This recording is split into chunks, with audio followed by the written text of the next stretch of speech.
कौरवों और पांडवों के बीच हुए महायुद्ध महाभारत को लेकर आज भी कई ऐसे रहस्य हैं जिनको सुनकर लोग चौंक जाते हैं। लगातार 18 दिन चले इस महायुद्ध में इतना बड़ा नरसंहार हुआ था कि युद्ध खत्म होने पर सिर्फ 18 योद्धा ही जीवित बचे थे। ज्यादातर लोगों को पता होगा कि महाभारत के युद्ध में सभी कौरव मार दिए गए थे। अगर आपको भी यही पता है तो ये जानकारी गलत है। दुर्योधन का एक भाई इस महायुद्ध के बाद भी जीवित बच गया था। दरअसल वह कौरवों के बजाय पांडवों की ओर से इस युद्ध में शामिल हुआ था। जानते हैं कि ये कौरव योद्धा कौन था, वह पांडवों की ओर से क्यों लड़ा और उसे क्या जिम्मेदारी दी गई थी। महाभारत के युद्ध में दुर्योधन समेत सभी 100 कौरवों को वीरगति प्राप्त हुई थी। यहाँ तक कि पांचों पांडवों श्री कृष्ण को छोड़कर उनकी ओर से भी सभी योद्धा वीरगति को प्राप्त हो गए थे।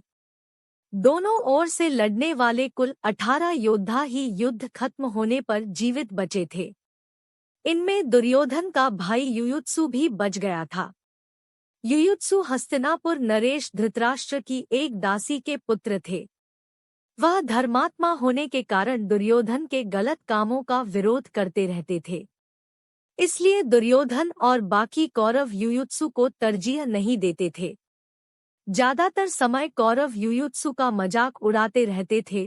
कौरवों ने जब महाभारत के युद्ध की घोषणा की तो युधिष्ठिर ने पहले ही दिन घोषणा कर दी कि ये धर्म की रक्षा का युद्ध है। पांडव अधर्म के खिलाफ धर्म की जीत के लिए युद्ध लड़ रहे हैं। उन्होंने घोषणा कर दी कि अगर कौरवों की तरफ से कोई भी योद्धा धर्म के पक्ष में अधर्म के खिलाफ युद्ध लड़ना चाहता है तो उसका पांडवों की सेना में स्वागत किया जाएगा। इस घोषणा को कौरवों की सेना में खड़े युयुत्सु ने भी सुना। इस धर्मात्मा कौरव युयुत्सु ने पांडवों की ओर से लड़ने का फैसला किया। वह तत्काल कौरवों की सेना छोड़कर पांडवों की सेना में शामिल हो गए। पांडवों में सबसे बड़े भाई युधिष्ठिर युयुत्सु की क्षमताओं और बुद्धिमानी से परिचित थे। इसलिए उन्होंने युयुत्सु को युद्ध में सीधे लड़ने के लिए नहीं उतारा।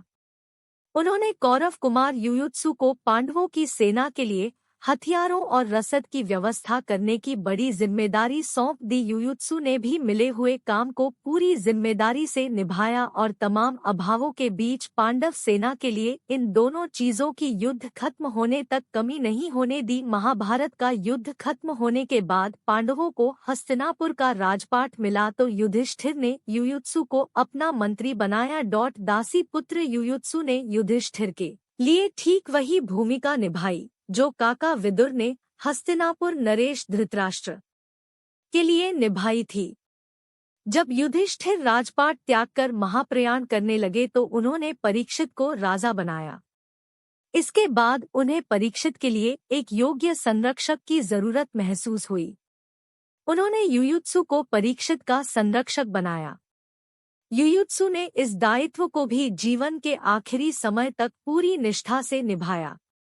यही नहीं, जब गांधारी और धृतराष्ट्र जंगल की भयंकर आग में मृत्यु को प्राप्त हुए तो युयुत्सु ने ही उनका अंतिम संस्कार किया था।